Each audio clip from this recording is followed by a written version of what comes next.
भारतीय शास्त्रज्ञांनी रचला इतिहास. हे अमेरिकेत नुकतेच एप्रिल 2026 मध्ये प्रकाशित झालेल्या द नेचर स्टडी नावाच्या रिपोर्टने मान्य केले. 22 जुलै 2019ला सतीश धवन स्पेस स्टेशनवरून चंद्रयान-2 मोहीम प्रक्षेपित करण्यात आली होती.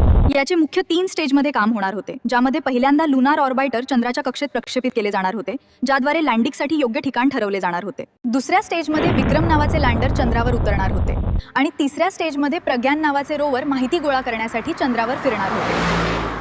ठरल्याप्रमाणे ऑर्बिटर चंद्राच्या कक्षेत स्थिर झाले, पण विक्रम लँडर ठरल्याप्रमाणे चंद्रावर उतरले नाही आणि ते क्रॅश झाले. पण ऑर्बिटर मात्र योग्य काम करत होते आणि या ऑर्बिटरने पुढे असंख्य फोटोज पृथ्वीवर पाठवले.